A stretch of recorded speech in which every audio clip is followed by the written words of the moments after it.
Today is the day we come up with a game plan for the Nissan Gloria. In the last couple of videos, we got this car up on jack stands, we dropped the subframe, we took off all the interior, all the trim. That way we can get a good look at the damage that we're working with. Oh, and we even took out the fuel tank, which was sitting in the back here. And now this trunk pan is one big piece. It looks like it goes all the way around up to around here. So we're gonna have to drill out all the spot welds that connect this trunk pan at least. I also want to inspect the frame rails on the bottom to see how crunched they are, how far up the damage goes. And we're obviously gonna have to do the quarter panels as well, so we gotta determine our cut lines for that. But overall, this car is in really great shape, minus the damage of course, but there's no rust on the car anywhere. This is probably the worst of the damage, and it looks like it's right before the next frame rail. So we can drill out these spot welds here, and then everything in front of it appears to be perfectly straight, which is amazing. Thank God they have a split rail there. The S chassis does not have a split rail like that. You'd have to replace the whole thing. Well, the split on the S chassis actually happens right around here. Oh, kind of like this car, I guess. Yeah, right there.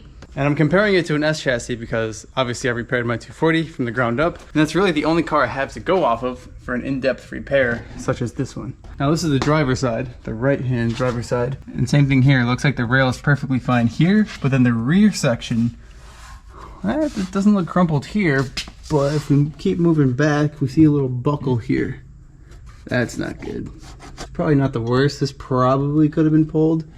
But I think since we're gonna be in here, we're gonna replace it anyways, especially if we have the parts to fix it. So since we wanna replace the entire trunk pan, let's see what it looks like on the bottom. Now let's keep these two fuel tank strap bolts in mind when we're looking at the bottom for reference. Same with the seam here. So now when we go to the bottom, looks like we have subframe studs in between that seam and the fuel tank strap bolts. Now we have a couple options here. Do we wanna drill out this brace that connects the subframe to the floor pan, or do we want to keep this in one piece when we remove it? Actually, this probably cannot be in two pieces because it lips on the bottom, kind of hugs it all together. Well, I guess that answers that. Unless we can slide it in from the back when these frame rails are off, that could be an option. And if you guys didn't know already, I have a half cut to a Nissan Gloria. Kind of strange to see one of these here in the States already chopped up, but it's crazy because I knew the guy that owned this car and he actually got T-boned on the driver's side. You can kind of see some of the damage here, but at least we have all the panels that we need to fix the car, minus this quarter panel because this one got buckled, but I have one coming in, so I'm not too worried about that. We have a lot more to do before that panel even arrives. So when I strip that car, that'll determine how I'm gonna strip the fresh car, the nice and straight one. So the first thing I'm gonna do to start off the day, I'm gonna start with grinding some of the paint and some adhesive and seam sealer off so I can see the spot welds that I need to drill out. So to me, it seems like a very straightforward repair. It's just very time consuming to do this all by hand with a spot weld drill bit. We're just working with what we got at this point. We got the Z work truck all loaded up. Grab some tools out of here. And in case you didn't know, this car was rear-ended by a CRV. It was damaged when I bought it. Looks like most of the impact was right around here. So the best way that I have found to find the spot welds underneath the adhesive and paint is just to use a wire wheel like this.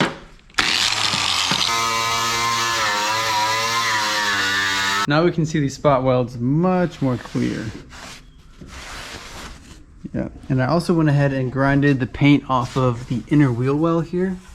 I could just use a Sawzall here. You're probably wondering why I'm not using a Sawzall to just cut off the damaged parts, but I want to learn how the car is constructed. That way when I go to take off the straight panels, I know how to do it correctly. So I'm basically treating this as a practice run. And before I start drilling this quarter panel, I want to show you guys that the door is not even in alignment. The quarter panel is so buckled that the latch does not line up. You can kind of hear it. It also doesn't close. You can kind of see how far pushed in it is. It's actually sideways. But now I want to grind off the adhesive down here because it looks like they used some seam sealer to cover up a seam between the quarter panel and the rocker panel. You can kind of tell right there. But here, they did a really clean job. I'm pretty sure it's split right here.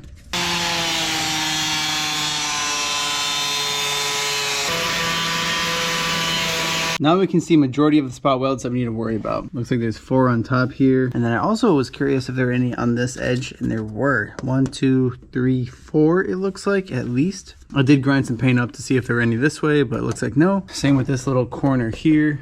It's really hard to see, but I wonder if this is a spot weld or not. I guess we'll see when we get that far. And I don't really need to grind the paint off of this seam because you can see the spot welds very clearly. But while I was inspecting this, I noticed a kink all the way down here in the bottom.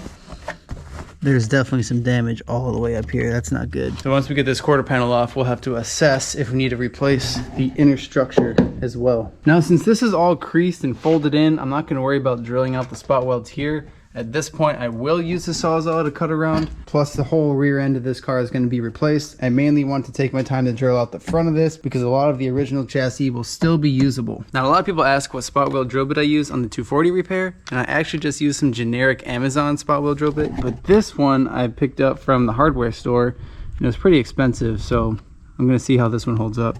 But so far, those Amazon specials were doing the trick. And then there's also a premium spot weld cutter. This one looks gnarly.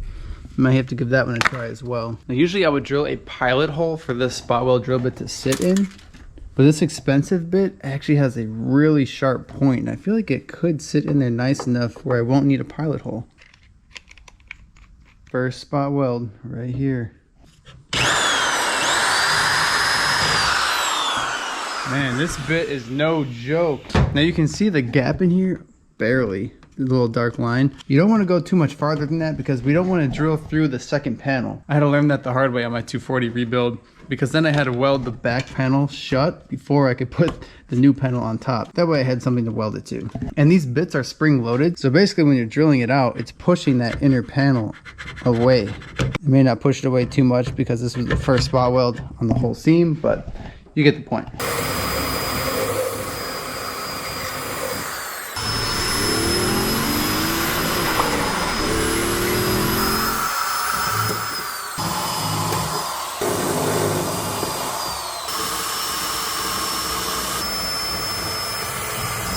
The drill bit kept walking off, I can't lie. It was working for some of them. So I'm gonna go ahead and drill a pilot hole through the rest of the spot welds. That way the bit doesn't walk all over the place. And I don't think it needs to go all the way through, honestly. It just needs to be deep enough to hold the center. I will say this worked much better drilling a little divot for the drill bit to sit in. We have a couple more spot welds I want to drill out, and then we can start trying to peel the panel back.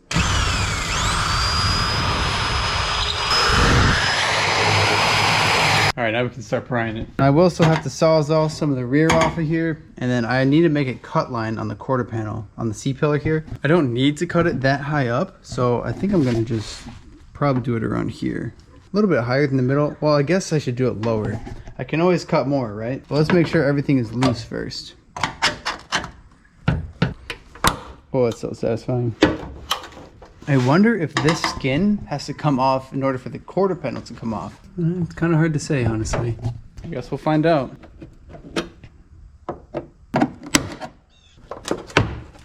Oh, that's the spot right there.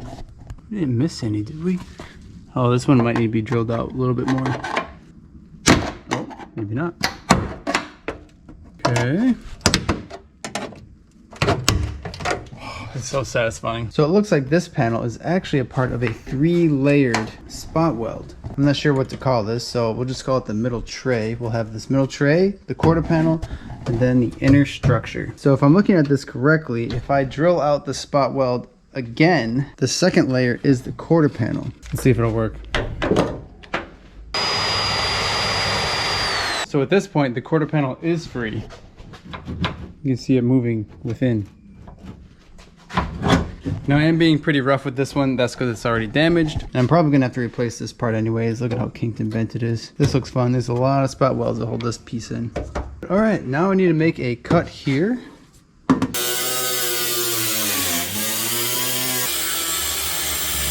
A cut somewhere back here.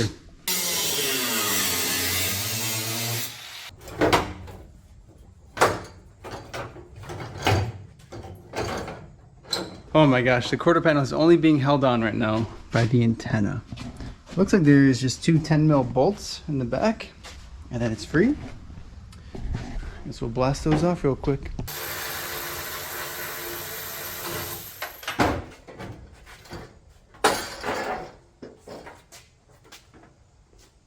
Well, that came off pretty easily. And now that I'm looking at the inner structure, it actually doesn't look as bad as I thought it would be. This does have a slight crease at the very end of it, but honestly, that can be easily straightened out. Although something I'm noticing right now is the wheel well is very different from the S13 that I rebuilt.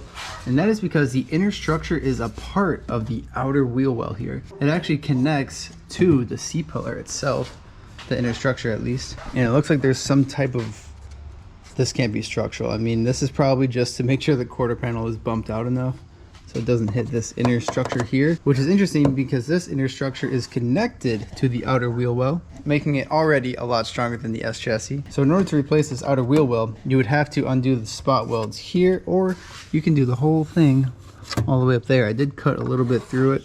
That can easily be welded back together, but I'm also thinking I might just replace this piece along with the new wheel well. We'll see what all the parts look like when we get there, but this is good information to know for cutting the other quarter panel off of that car, because now I'll know to cut it a little bit higher so that I don't cut through this inner structure here. You can really see this crunch here.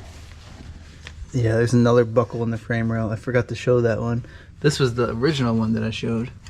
I can't believe that there was rust forming on the bottom of this panel here, in between the quarter panel and the rocker. That just shows that no matter how well kept a car is, it can still be rusting on the inside without you even seeing it. I just don't think they used the correct material through the factory, or they didn't use a good sealing process, because obviously moisture was still getting in there and corrosion was forming. But since I want to replace this outer wheel well, we can start looking at what it's going to take to do that. And I'm seeing the spot welds along here from the C-pillar, and then also farther down from the outer ridge here, there are spot welds as well. Now this part is similar to an S chassis where the rocker panel actually covers part of the spot welds to get this out. And honestly, I might do what I did with my S13 and just cut it right around here instead of having to take off the entire rocker panel. I just don't think that's worth it. I'll wall the seam from here to here. That's no big deal. And this green stuff looks like factory cavity wax. It's still pretty sticky, but that's all they did, just that little squirt. That's kind of weird. What does it look like on the inside of the quarter? Oh, here's that piece that was pushing it out. Looks like that did its job. Oh, and here's that cavity wax right there. That's really not much. I mean, they did get the seam here. I think that was what they were trying to get. Well, not there. It's very interesting to see how these were built back in the day. And since I want to take off this outer wheel well next, that means I need to remove the rest of the quarter panel so I can see the rest of the spot welds. Again, I could just saws all this off, but I need to learn how this car is constructed.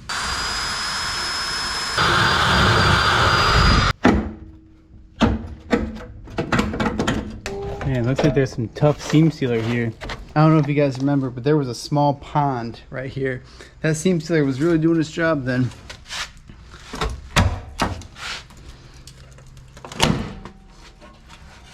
Looks like we have a few additional spot welds here and then just one or two on the bottom. Looks like this is an additional panel that I did not know was separate. I guess we'll call it the outer floor pan.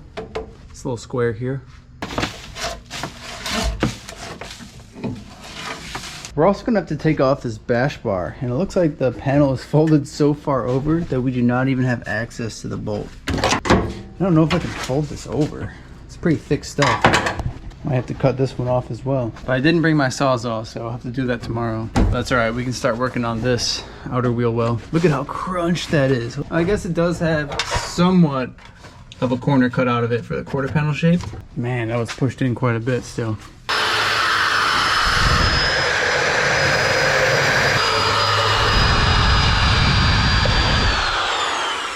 All right, so this brace is officially disconnected from the outer wheel well. I went ahead and drilled out the spot welds along the entire thing, both sides, front and back. Now there's one spot weld that I did not get to yet, and then it's actually seen inside of this hole. Oh, there's a spider in the way. It's pretty cool that they left access to it at least, so you really don't have to take off this entire brace to get off the outer wheel well.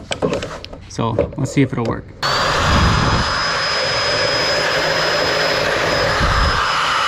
Now the wheel wells are caked with seam sealer, so we're gonna have to pry and pull this off.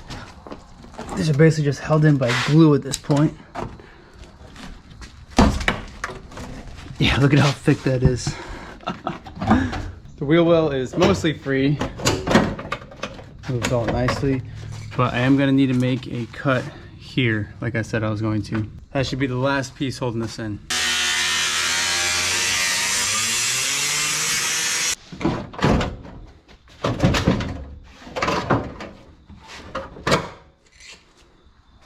Another piece to eliminate. This car is already not looking like a car anymore. This inner wheel well doesn't look too bad, honestly. I'll know for sure if this is in good condition once I line up a straight wheel well to it, but until then we have a lot more damage to eliminate. I feel like we got a lot done for one day's worth of work. There aren't too many nice days that are left in this year, and that's because we are in the Midwest and it's going to be snowy and freezing cold for the next 6 months. So let's make the most out of the last few days that we have to be outside in a t-shirt. Personally, my favorite thing to skate at skate parks is either tricks off ledges, like this right here, or rails or boxes. There's a rail down there and a box here. Let's see if we can throw some tricks off of this little 3-stair.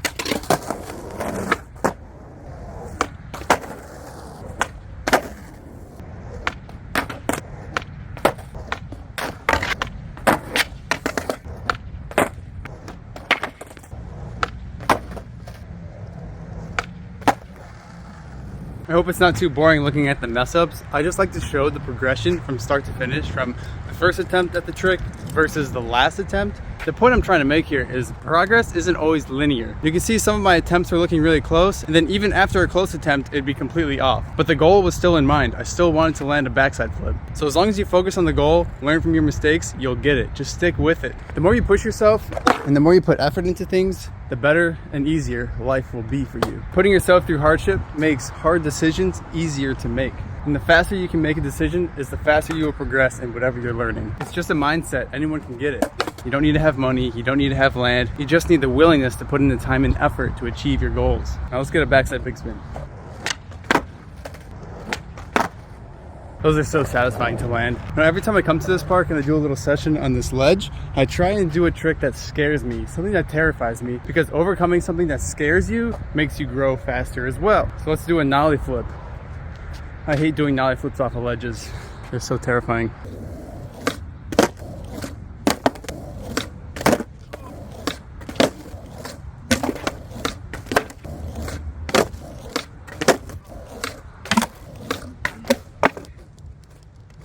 My freaking wheel fell off.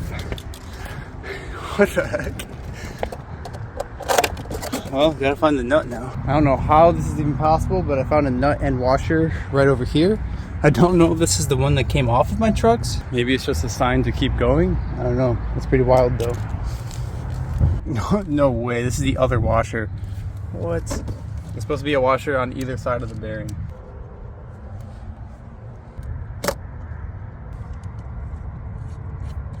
You should not be able to tighten that by hand, but I can.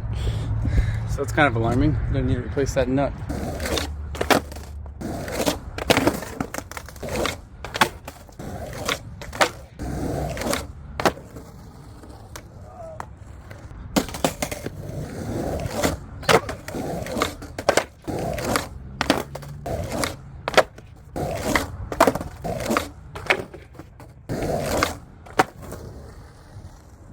Now I could have stopped when I landed that first one, but would I truly be satisfied? Would I feel proud of myself? I wouldn't have felt satisfied if I didn't live out my vision. But man, that one felt pretty good. Should we skate some rail now?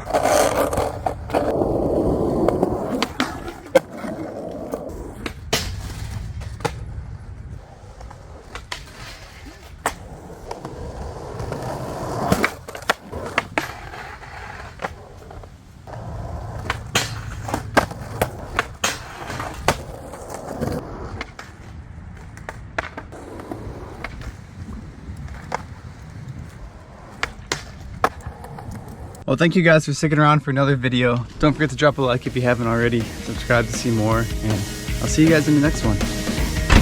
Peace.